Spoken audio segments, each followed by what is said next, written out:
Tupulangai otamama tine Falongo may say in opese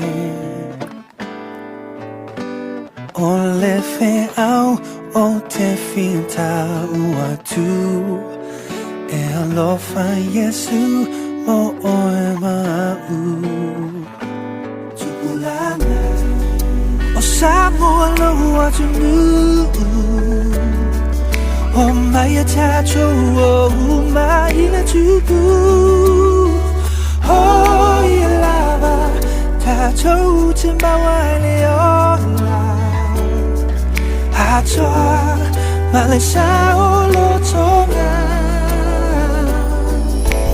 Oh my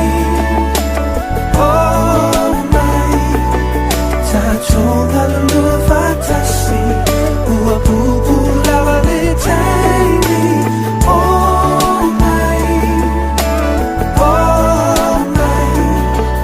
Yesu ole atoya fio Oh my hallelujah fatasi Oh my hallelujah fatasi Oh fianga matuina now Oni mea ia ele tuk mau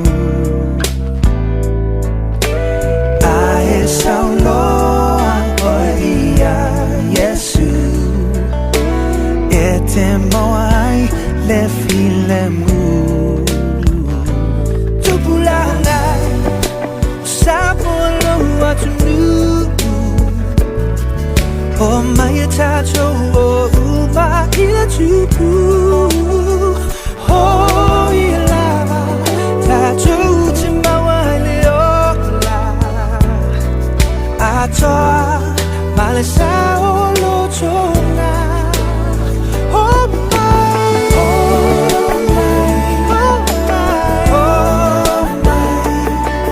tacho ngalulue fatasi Ngalulue fatasi Lava le time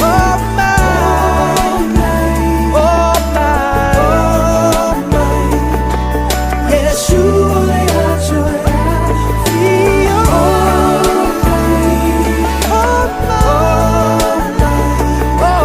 Tacho ngalulue fatasi Uapupu lava le time Oh my Yesu ole atoya fio Oh my hallelujah fatasi Oh my hallelujah fatasi Tamama teine Oh my Samoa fatasi Tupulangai Oh my hallelujah fatasi Oh my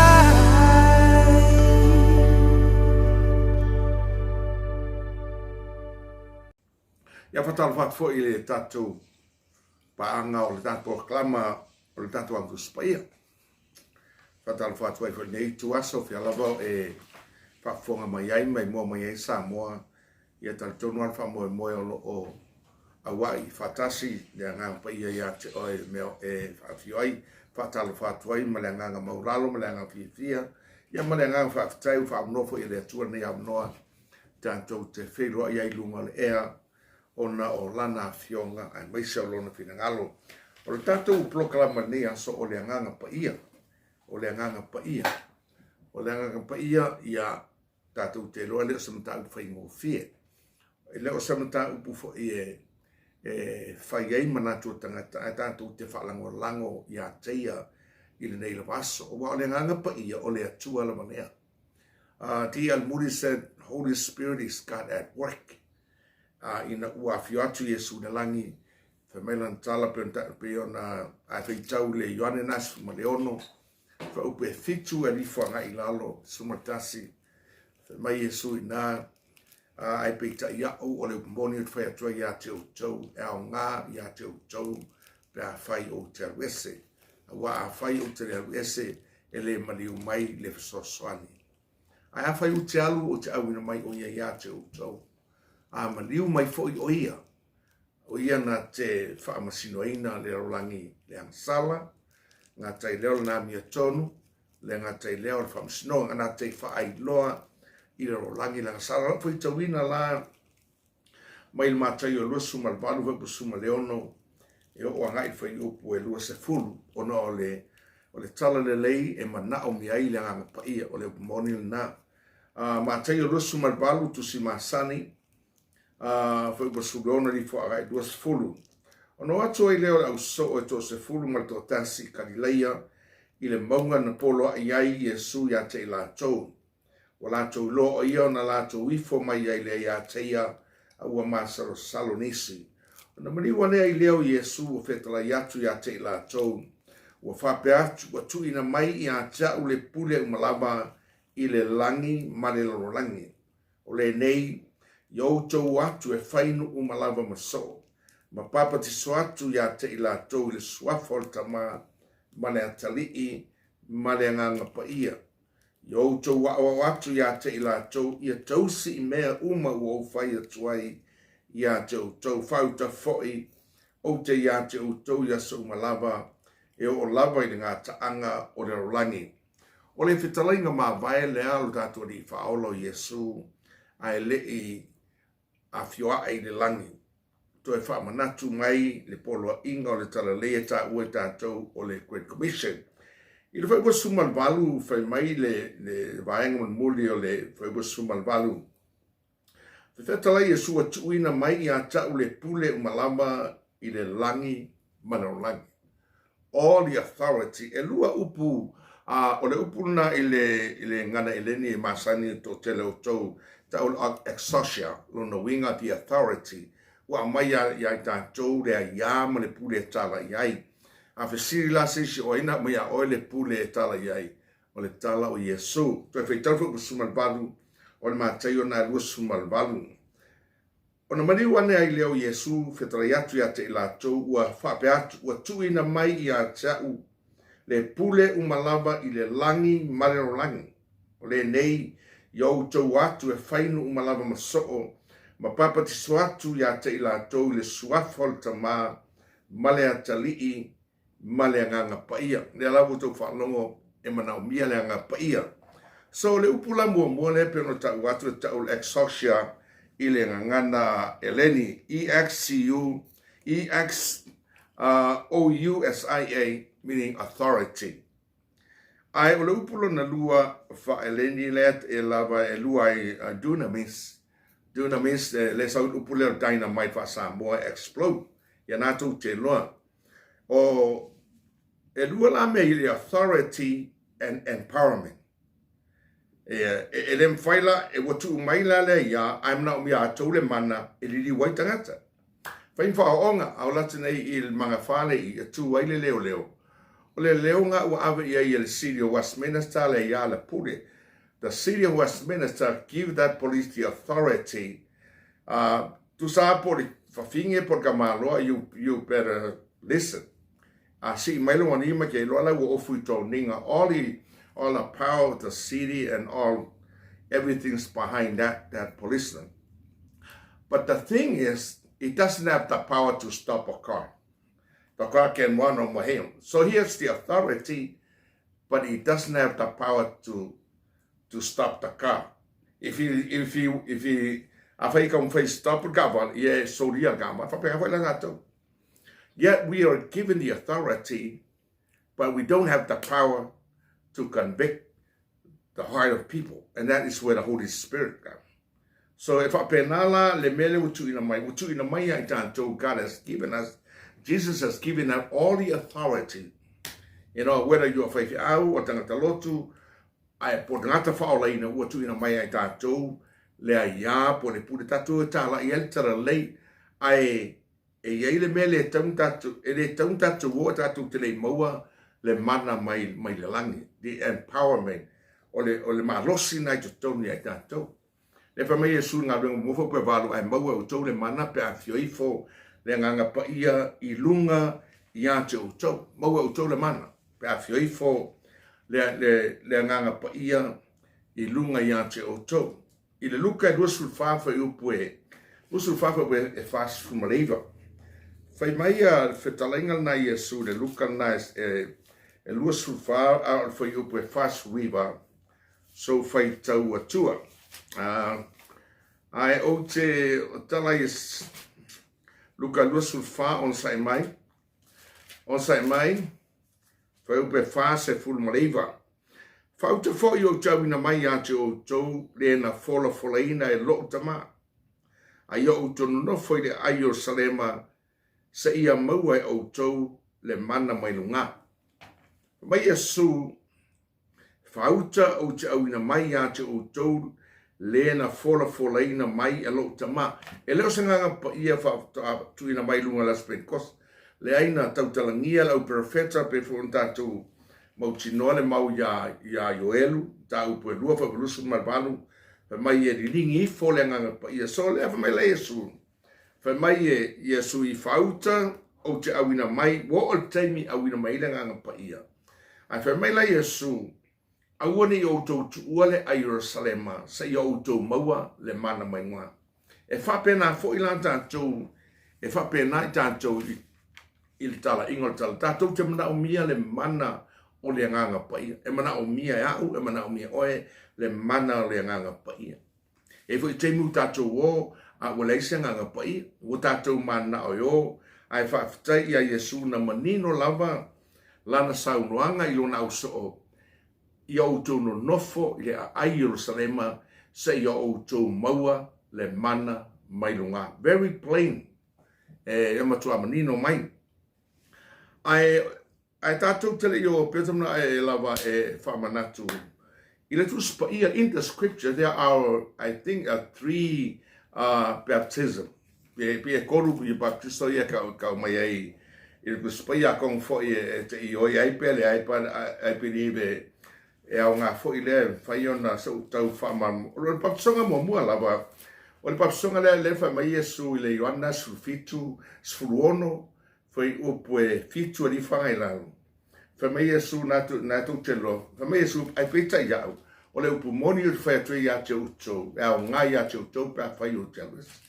A wā a whai o te lea wese. E le mali umai le sosoani. Ai a whai o te alu. O te awina mai oia i a te utou. A mali umai oia. O ia le na te whaai loa lau langi nang sala. Ia le lala o lau faita watu i le mua le koronitom ta ue sumalua. A ole foi upu e se fulu maltolu whafonga mai ai i le whaupu lea. Mua koronito ma ta upu e se fulu malelua. Ia a ole foi upu e se fulu maltolu. A wā foi o le anganga e tua tasi na papati soinai tātou uma i le tino e tasi. Po le utaia, po le eleni, po le polonga, po le sauloto. Ma ua whainu mia i tātou uma i le anganga e totas. O le papsonga lana is talking about conversion. Kei mine man kofot koe whangau. Ronga, we are submerged under the Holy Spirit.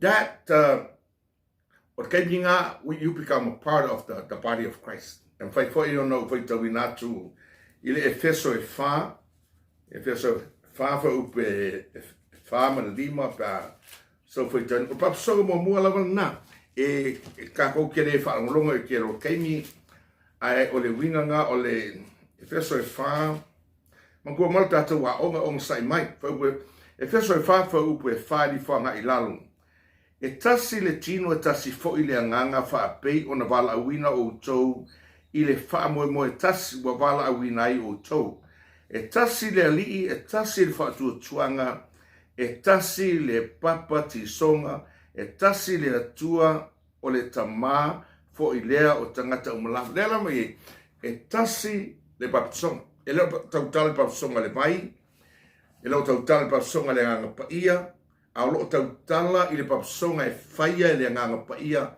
as the agent.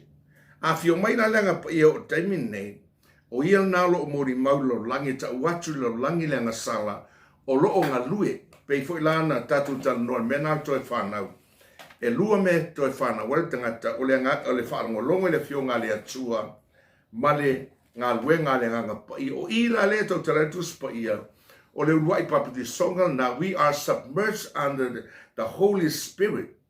Wa whiliwa ina I tātou o ila e ave ai tātou ma tangata o le tino o ke wiso. O lana e kalesia I le mata upu o le toe whanau. Ia. A o le pasonga lona lua la pe va pe e kaku ke va pe fo tolu. O le pasonga le vai por pasonga fo ile pa ia. So either one, ele roa o skemi mo mo le vai o skemi o mo le papatisonga o le nganga pa ia. Mo o papatisonga le fa tu mo the Holy Spirit is the baptizer. O le nganga pa ia papatisoina o e ina ia toe whanau o e maavea o e ma tangata o le tino le fe mai pauro ele to yeise e leni po se yutaia po sangata ese a watasi ngata uma ina ua toe whanau I po upapsoina I le papsonga lea e papatiso I le ngapa ia as an agent to himself. Papsonga na lua papsonga na vai to silafia e leo se mea to e tau pevo ni tatu tal noina le Mareko Nasrono for you pu e se fulma lima fa maia. Ia su tala I tala leo le fatu tuam papseina faulaina o lo tau tala papsonga o le vai. Papsonga la na e fai ele fai fi au poso tangata fo I poso tangata fo I fai ngā luenga o le kalesia tangata faulaina. So the baptizer can be the minister, whoever it is, and he does the baptism. Papsonga le vai.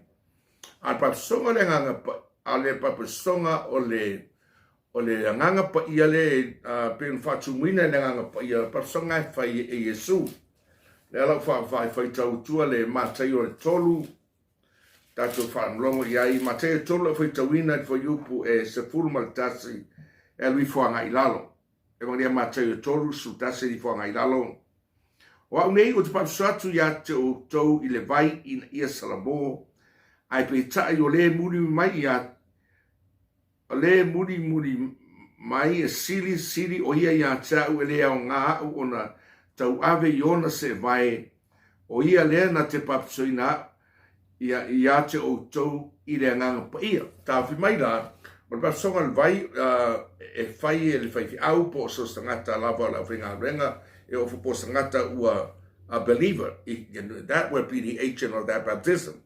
Al papsonga la lenga ia o papsonga fai e Yesu. That is empowerment. Pero tu puilunga o le afafe au pito lunga. O ira le fama Yesu au atu tetu. Iau toro nofo le ayo salema se iau to maua le mana menua. Papsonga la lenga ia that is empowerment. Baptism. Maua I tatou le mana e fai ai o tatou ngau le. Mua la tu fai atu. O le papsonga mua le I le mua ko ni tom tau pues fulua fo pues fulma tolu. O le papsonga na e fai le nganga pa ia te ia lama. Pei ona fetalai Yesu le Ioane na se fuluono fo pe fitu e alifo ngai lalo. Fa mai Yesu fo pe fitu ai pei ta iau. O le upu moni o fai tue ia te o tou e au ngai ia te o tou pe a fai o te alis. Wa a fai o te leo ese le mani umaile soani ai a fai o te alu o te awina mai o ia te o tou a mani umai o ia le ngā pa ia. Na te wha ai loa le langi le sala o le ngā luenga lana le ngā pa ia le fai nei o le whaari liu o tangata e la unga lupo le atua pe ho teimi nei pe fai a onga a o le ngā pa ia na te convict inga tangata ngā sala ia ona feliua ai ai I le vaenga me tau o le toe whanau fo wina. E tau lan mena e l'apostolo Paulo I po on tatou whaitauina le tuspa ia. O le papatisonga e aveai oe matangata o le tino Kristo po le kalesia. O ai e whaia e le ngā pa ira songa. The Holy Spirit as an agent is the baptizer of that first baptism. Baptisonga la lea e papatiso uma ia tangata uma o tangata ua whaolaina po tangata tonu e avea matino o ke viso po o lana e kalesia. Papasonga mua na. Papasonga na lua mal tolu. Peno whai atu. ina walu pe telu ya konelio le ngaluenga mta ko sa fulu na mua pa patiso tangata ina uma malama le fionga le atua pa patiso le nganga pa ia afato apa patiso ai fo ile vai e fa pena fo ila ni stay me mua le vai ai mun muri na pa ia mantua oe e talia lo o Yesu e fa laina e talia o Yesu e fa laina e le fa pe fa laina oe ono we baptiso ele va petado e baptiso fa ola nei no ela nei baptiso e pei o se fa unga o fa uina ai lau filifilinga wa fa ola ina o lo tali o Yesu i lo fa longo le upo le atua ia malenga yo i mai o le nga pa ia e pa so mo na lo no winga la o le fa ola ina o tangata mua o lona tali ino Yesu lo loto po lona to e fa nau e ala lan papa tisol tangata e taua tuai lau langi i le papsonga lea o le vai e taua tuai lau langi o lana it is a public confession le ala ufai tau inatu i le mua pe telu ia mata upu e tolu ia a o le fai upu e lua sumatas mua pe telu mata upu e tolu fai upu e lua se fulu maltasi la ufai tau ina o le mata upu i le papsonga o le fatusa fo ile mea o papsonga o loo faaola mai ai nei ia i tātou e le o le faate e seino le elo le tino a o le tali a le loto fuatei fo le lei i le atua i le toe tu mai o Yesu Kristo. O le papsenga o i le vai papsi fatofu o lau tau tinonga o le mea wa tupu i tonu i atoe ina ua e talia Yesu wa e toi whanau. Papa tisolo o e whailo atu laulangi. Wa e talia Yesu ma ua e ustai. Wa whai maile ma recognise rono whai upa salima. O le whaatua tua ma whaolaina e papa tisoina ia. Lona winga la, pesa i o le mea muni a lea, o le tala inga, o le tala lei, a le tangata tala. Talia Yesu ia papa tisoloa. Pesa o le tala ia le nuka, i le ngā ruenga mta upe valu.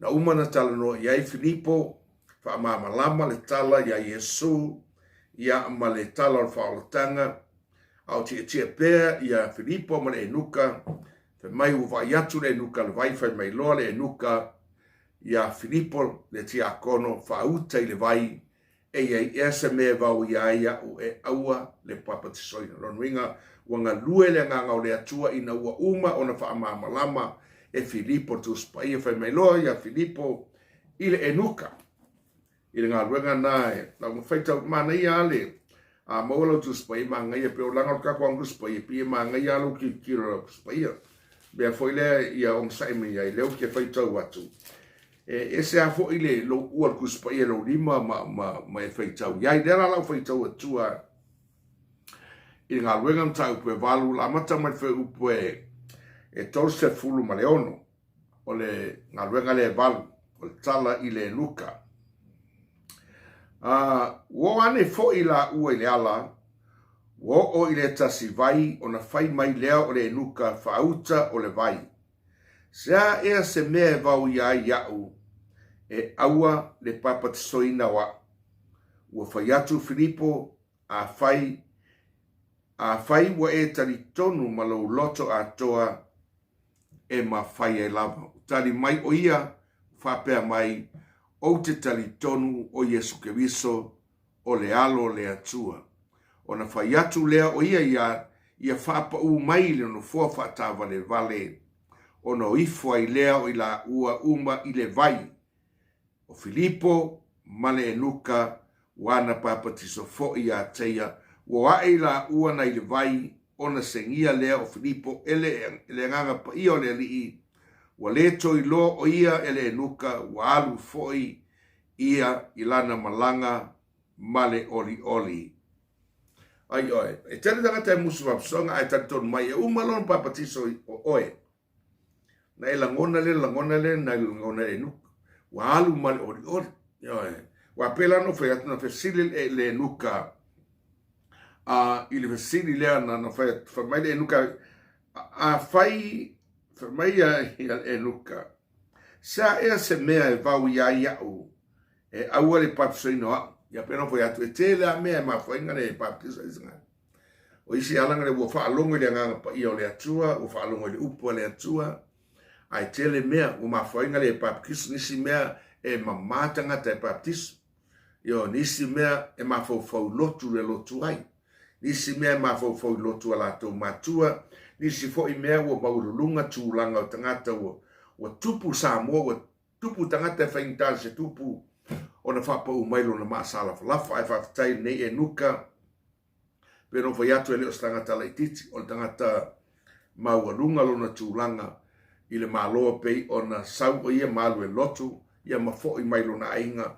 Ai whakatai le atua ilo na fo i mailo na lotu ua wheilo ai ma whiri. Whamai e whiripo a whai e te taritonu maloloto a toa e mwhai alawa. Pero whai atu risi le mea te re lavari tama se whaalawi hei tangata o le le taritonu. The sin of unbelief is one of the dangerous one. Ia o le taritonu tangata. E o mai e mwhaina e lotu ai te re taritonu. E ma whai fo i e ngo foi kafkafa o whai au ai te re taritonu. Whai fo in whai oe po le awa o po whai au fo isking i te re taritonu. It's one of the enemies of the good news. Unbelief. Ke ma fo ia toma na ye le di ora ka. Ia ai le taritonu fo i toma ia. E whai ngā leo la. E o mai ai le so. O le tele o tangata, o le ale maua le ola e wha mau, o tangata e le taritonu. So le nganga pa ia la, e tu e whamana tuatu ia te o e le tātou paang. O le nganga pa ia o le atua na. The Holy Spirit is God in this dispensation. Le keimi neu tātou ia. E moni o Yesu na maniu mo i tātou sala, a o le teimi nei, o le teimi o le nganga pa ia. O le nganga pa ia la, o le tangata luna tolu, is the third person o le nganga o le atua. Yoe. It's no less, no more. O ia o le atua. Awa o le nganga pa ia. Na e te, ai whaitau fo i le. Ngā ruengam ta upodi ma tala ya sa whaiwa ma. Mai whini, mai pe telu ya anim sa whaiwa. E te leo lua pe pelo, is tangata lua pelo le nganga pa ia. So it's talking about a living person. Yeah. Te le lawa teim ta te le mamala mai i le tūlanga leo le vao le atua tōtas pa ia. Ia pe anu talu natu. Alan tatu le mamalama la ngolefa le tino tatu mafavau. Ai au on to e whanau tatu le nganga. Ona tatu malama le mea whane nganga. Pe vono whaiatu. Ia niko temu. So o le asola nei mal tatu mta upo le nganga pa ia. Whaton wina popolo inga Yesulo na so. Aua tau te o e tala. Se yo tau maua le mana mailunga. O Yesu la, o ia lena te papatisoina le tangata. So Jesus Christ, not only is our Savior, He is our healer, and He is our baptizer. He is our soon coming King. Yesu. O Yesu na papatisoina mai, Ioane. O lo muri mai, o le siri a tau, o le o ngai a tau, o na tatala le non se vai, o ia lena te papatiso, ia te outou i le nganga pa ia ma le afi. O Yesu e whai al papasonga na. Ia, ma whang fwoi nana, ina ua a fio Yesu le langi, ia na wina mai ia le nganga pa ia lunga, le a whiawhio pito lunga, ma papatiso ina ai, ia tangata pe on tato, ona inala o Yesu, na whai al ngā luenga papasonga pei, o na whai e le whaifi au le baptisoina o tangata e whaatofu i le vai. The word baptism meaning to submerge or immerse. E leise se mwhai anto e sui al upu na pe wono vai atu. E leo sa mata upu tātou te whina wai. Langa o le au whai ngofia le wono tanu atu i le baptisoina o le nuka, baptisoina o Yesu, latu foi Paulo i o i Efeso nisi vaenga wan tala inga siri iai pe na papatiso le anga pa ia whamai na papatiso i la tau i le papisonga Ioane sa papatiso loa i la tau i le nganga pa ia. So Samoan, ai mai se pa angal tato proclamu. We need the Holy Spirit. E mana o mia e so stangata ta lai le nganga pa ia. Ai sea, o le nganga pa ia o le mana lea e mawhai ai i tātou o na whaia le ngā ruenga le atua. When you are saved, you have the Holy Spirit in you. O tangata umau whaoleina, ua a fio le nganga pa ia i tonu ia lātou. Ai mana o mia la, le papsoina i le nganga pa ia for the empowerment. Mol ma losi le ma whai le pem tātou loa, na whaia i le awhawhi o pitolu. Wa tangata ia na whaatari le awhawhi o pitolunga, o tangata o le kalesia, wa uma na papsoina whaatari tari i lātou, i le awhio mai o le nganga pa ia, ina ia whaatumuina i lātou, i le mana mai lunga. So, o tātou mta upula, o le nganga pa ia, whaingo fie, pia whapea e te mawhauwhau le nganga pa ia, o le atua la valea, i o tātou teimi pei o na tātou iai nei. Ioi. E leo se mea e tau whesiringia le mana o mia e tātou o le nganga pa ia. Pela no whai atu na whetalai Jesu e maua o tau le mana, pe a fioifo le nganga pa ia i lunga i ate o tau. Pela no tanu atu la matanga o le tātou mata upu. Wa tu ina mai Jesu, wa tu ina mai ate o le mana o atu ia o tau. That is exousia. That's the authority. Ai o le dunamis o le whatumuina leo tātou i le mana i tonu. The empowerment whatumuina i tātou i le nganga pa ia ina ia mawhai o na tātou tā lai le tala leila roifol whaunga ia mariliu ai tangata. So, e leila walas tātou manatu e whai ai e tātou mauti noa, e le ngata ua papati soina i tātou i le vai, papasoina fo i tātou, i le tātou talio Jesu, e ale ngā ruenga le ngā paia ai maise le papati songa o le ngā paia. So, i le nei la fiafi ma le tātou mtau, e leo se mata upu e whaingo fie. A tātou tanoina le ngā paia, tātou tanoina lea o ana mea lofa, ngā tai leo fua le nganga. Whai ona e wawai foi i fua le nganga i le mata upuna, kalatia, mta puelima, lau whai tau inatu, e mana e foi, tō tele foi wharangu mai, fua le nganga, kalatia, mta puelima, arwe upuelua suma luari whangai lalo, lau whai tau ina. A le fua le nganga, o le alofa, o le orioli, o le file mu, o le onasai, o le mata alofa, o le anga le lei, o le wha maoni, o le anga malu, le ngau ia, le wha tūla whonoina mea wha pēnā, au ewa ia ke wiso whasa. So, o fua la ngau le ngau. E ala na fua le la aulo na winga, e ala na fua le ulu po le whai. Wa le ma whai e le ulu na tau fia le tamau a inga le mai le ele. So he had to let it out. Me langa le inga fua mai ulu. A wa fo i wa tumul tamau a inga. So enriched with all the ingredient from the crown. So e tau langa fua mai. E whapenga fo i lana tau.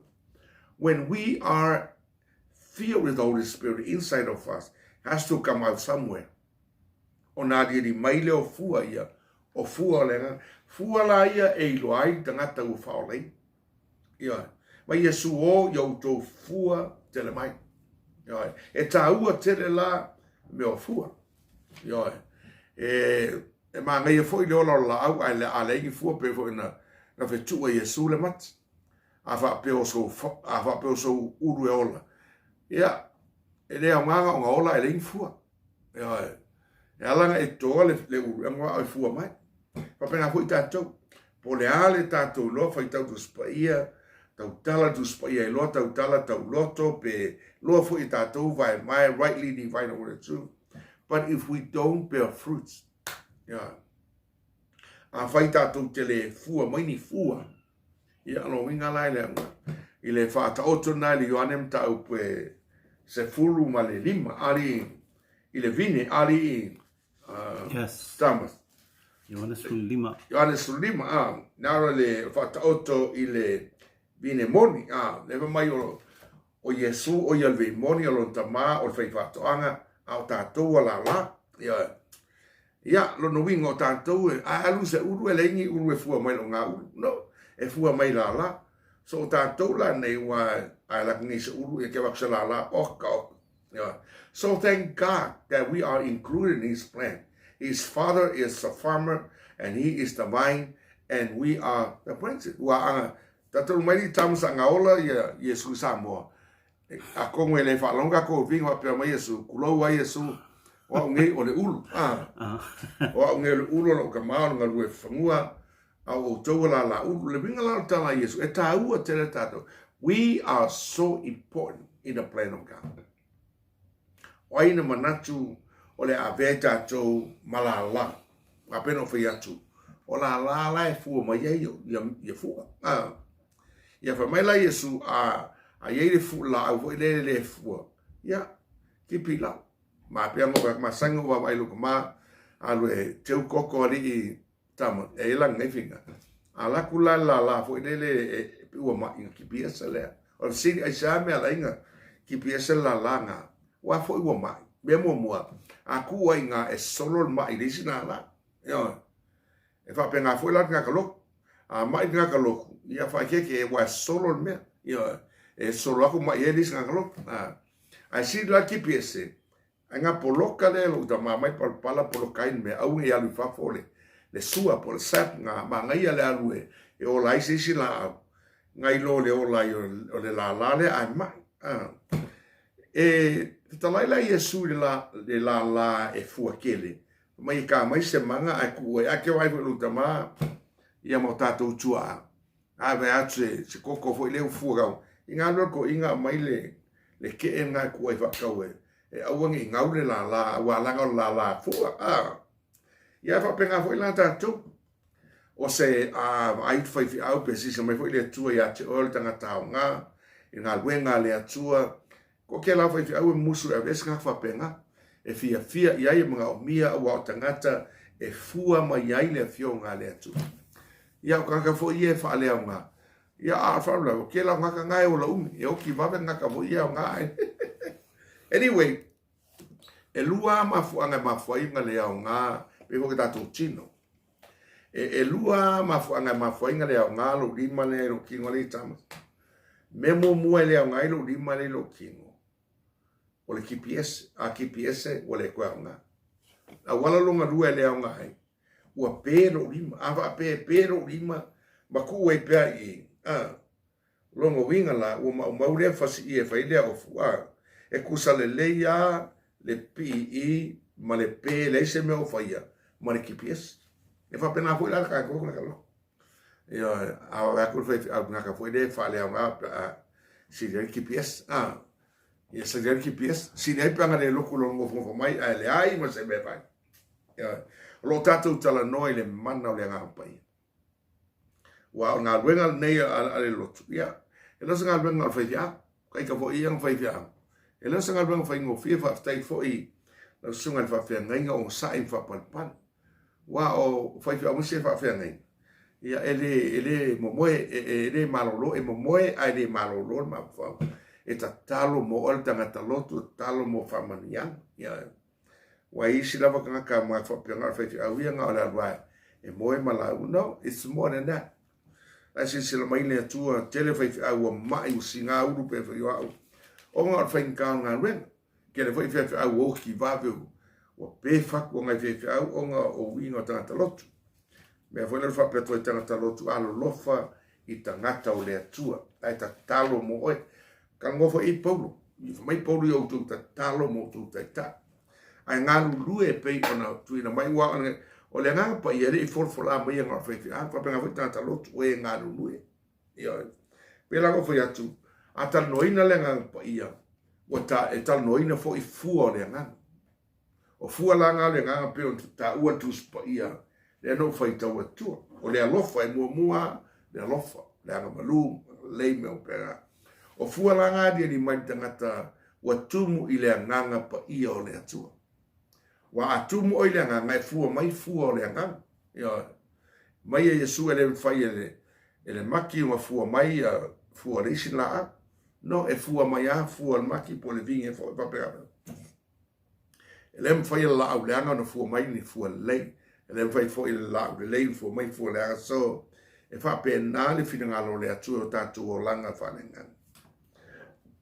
Lona lua o mea lofa a le nganga pa ia. Tau fi mai la le taua o fua o le nganga. O mea ia i loa tonua ia o oe o le tangata whaalei. O fua o le nganga le are mai. E le i loa o le tangata whaaleina i lau mea lofa. E mawhai na le leilau launga, le leilau whaiaonga, le leilau vaivaina tu spaia. E le mwhain wha mauni ai nā o oe o se tangata Kerishano moni, po o se na whaaleina moni. O i leilo ai oe o fua o le nganga. Langa o le mea lofa o le mea na mai le atua i ate oe. A o fua o le nganga o mea e lava, your character takes time to develop inside you. Le la e fua mai e fua le nganga. E lava, take time e fua mai toni atu. A o lana tumo i le nganga pa ia. O na fua mai lea, o fua ia o le nganga. Ma tatou o i le mata upu leo le o mea lofa le nganga pa ia. Ia lo foi e mo moko nito mta upu e se fulu ma le lua ma le sumal fa. O lo iai mea lofa ia e tau o mea lofa a le nganga pa ia. Mo moko nito mta upu e se fulu ma le lua ma le sumal fa. O lo iai ia mea lofa a le nganga pa ia. O mea lofa a le nganga pa ia. O mea wa mai le atua ia te oe. E tenga lua i tonu o le ngā luenga le atua. Gifts were given to you by the Holy Spirit according to His will. We don't earn it, we don't achieve it. E leo skang na wa mai le atua le mea lofa e mai le nganga pa ia te oe le mea lofa e tusa o lona finangalo. I le momoka ni tom ta upue suma lua li fo a sultasi li fo ngai lalo.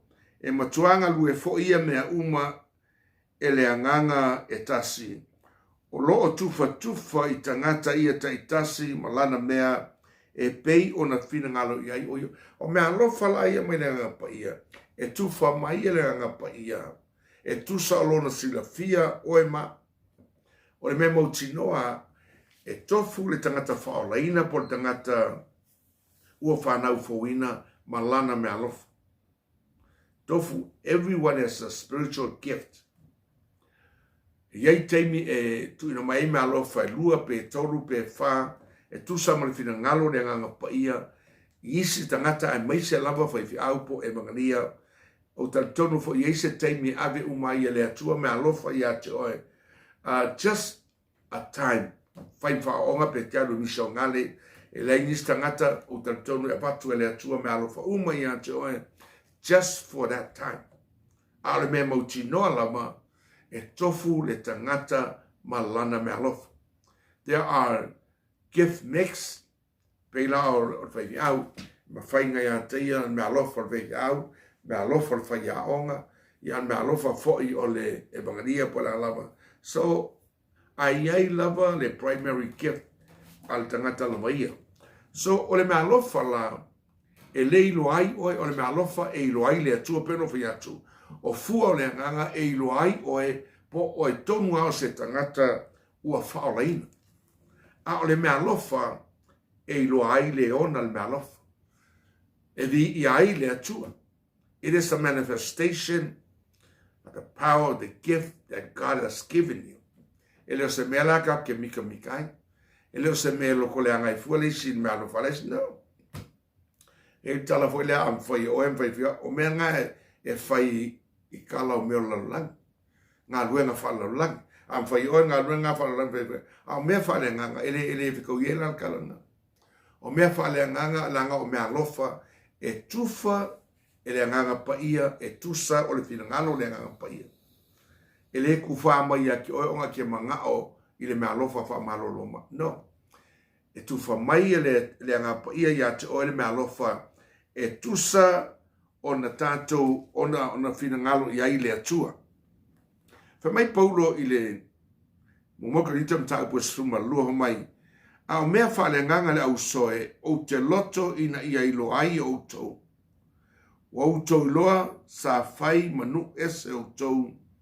Sa tō sina fo i tupua ngana pei ona tō sina o tau le nei.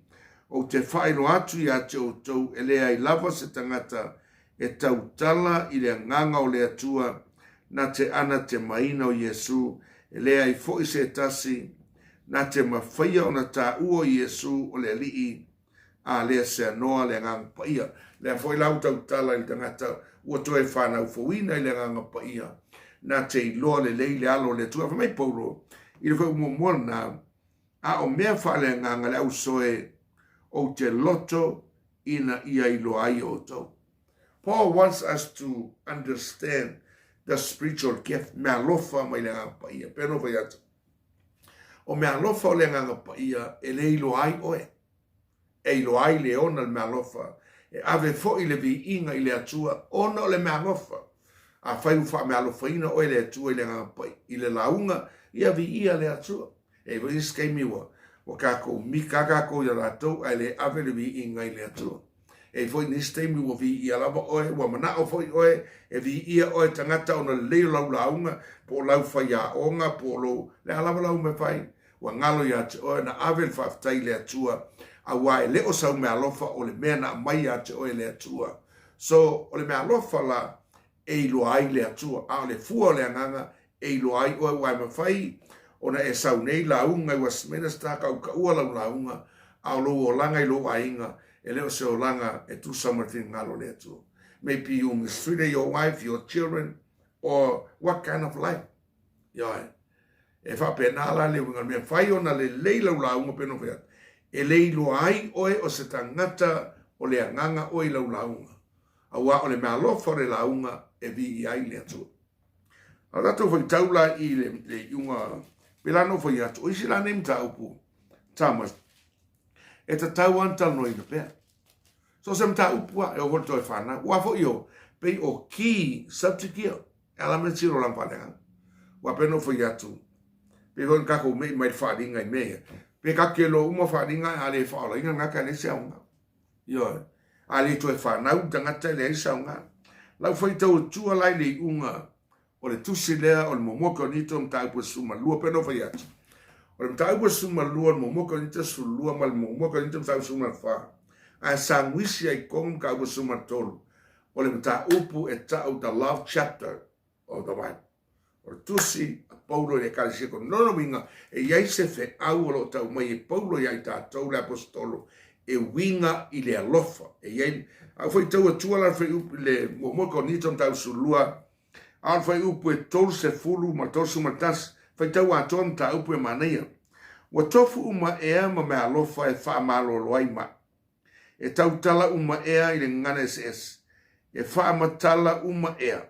Lo wia o tala Paulo. E le wha pe e kofu me alofa. Uma kako me kas pe wha ma no. E au mai le ngana pa ia le me alofa i akio. Ese a tatou me alofa. A alfa upula le tosu matasi le lau te mga ai highlight le asonge. Ia o tau nau i me alofa sili. Ai pe tai o te whaasino atu ia te o tau le ala e sili lau. Mai la Paulo, nau i me alofa sili. O le sili la, o a me alofa sili. Ia o aia malota atou fu esalom. O me alofa sili, o me alofa e benefit ai le kalesia. For instance, your preaching can benefit the church. Your teaching can benefit the church. Ia man wha malo longa mai benefit the church. I atau talangana says that won't, kau le benefit it. So o me alofa la sili lo na ngona neas.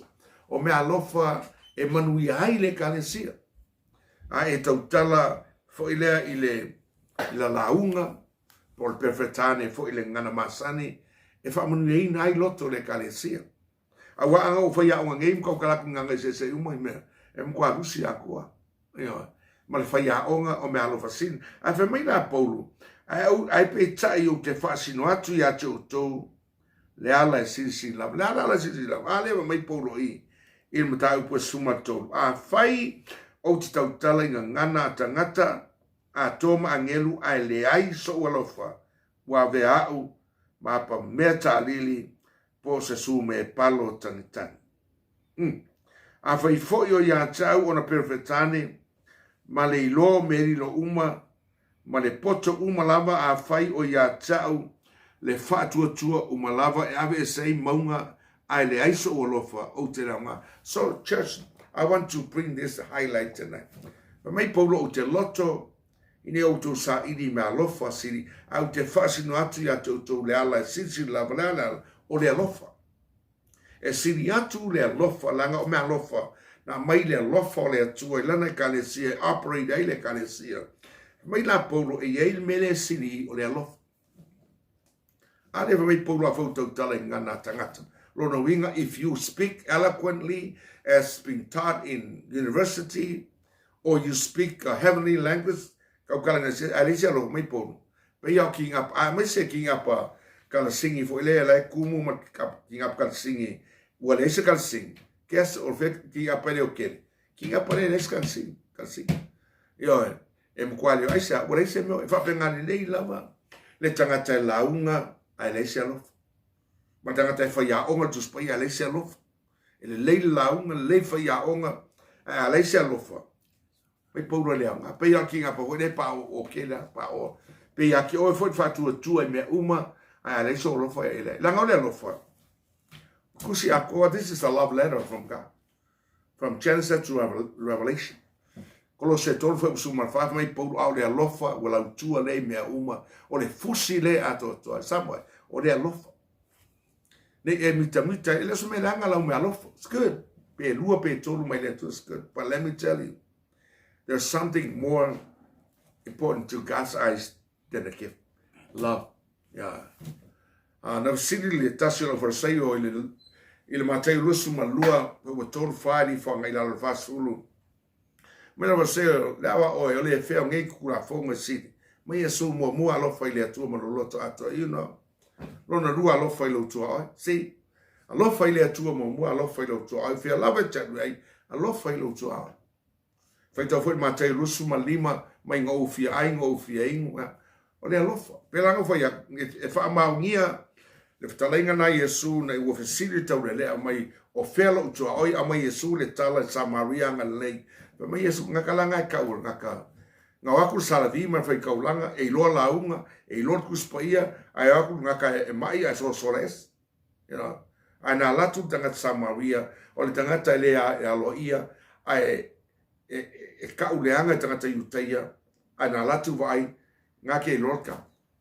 O so ilalo ilanga a singi fa ki e ave tan malofa e a yes e kala fu ko sa ko that's the kind of person yeah me ka ole lof a va pe la una fa kaulanga ma yeah ma perfecta I lo me uma a la ku ka mai a u ya kulisa you missed the whole point me la le fa mai ya paulo I ma ngai ya me lof le lei me lof to talenga na so is that to e kala ngoi me lof there's nothing wrong with that. But let me tell you, from nature to o me alofa le lang o me mai le tu. Ai le ngi me e lo ai o po o mo ska ka le ko pele. O le me e lo ai tanga ta lotu por tanga monio le atua o fuo le nga. Fuo la ia le nga ngai mo le lof. A o le fuo le nga o le lof. A la kula o I o ka mai ngaka e arufa. Nga la ka o e lo ai tanga ta lo mo. Pete me la mai por pe o tala ngana tangata ato mangelo ai so lofa.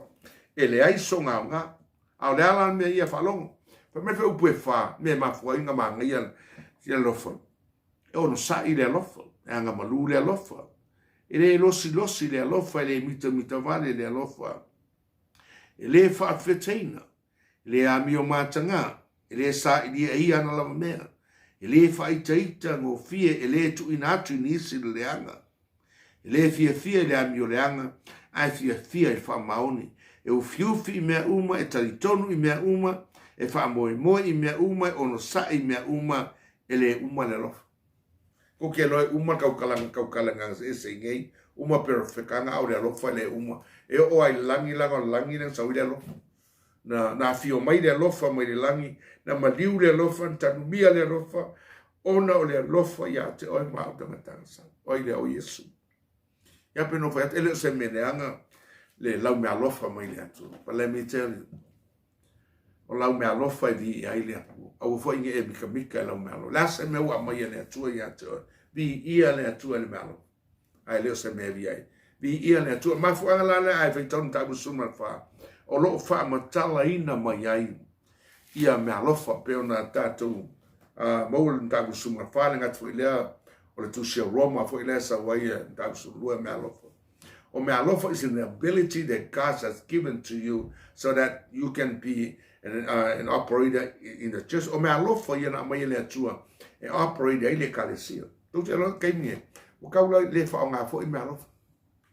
O kaimi I think the church more like use the position.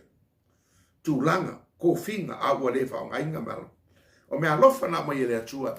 Na mai operator ile kalesia. Langa o le kalesia le atua. O le kalesia fa le nganga. O le kalesia tangata utoe whanau fōina. E tatau fōi ona operate I me alofa fa le nganga. O Yesu na whanau o le nganga pai. O le nganga pai. Na papatiso fōi le nganga pai. Ina ua papatiso na fioifo le nganga pai. Fō ringa mai o salupe mai lo watani pele na o te alofa I atai. Samoai. Loto le alofa o le atu. Ia, pero foi atu. Wa mana ia tatou au nanga I le kalesia au nei ngalo ia te o le alofa. Langa le tusi lea, mai kerese tau whalinga. O le tala I le alofa o le atu. E le whaafewhea o Samoa. Na wina mai Yesu e whaolaina I tātou. He also came to meet our needs, even our healing. Pero foi atu. Le nganga pa ia lea mwhain pa iatu ia te ofeo ia. Whai foi ona e na wha maloloina oe. I le mana o le nganga pa ia hala swafers ke miso. Langa o le ngā luenga na le kalesia tā lai. Le tala lei. Whai mai a Yesu il mareko nae. I would say mareko mo mua whai upu e. Kolu valu ma torui vala whai tau tua.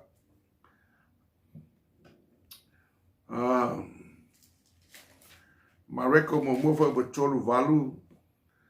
Ma le torui vala whai tau ina. Tala Yesu. Ona whetalai atulea o ia ia te ila tau. Nā tātou o tuia I le ai. Le ai ala tata mai. Ia o tala I atu I ai. Le tala lei awa o le mea lea na o sa wai.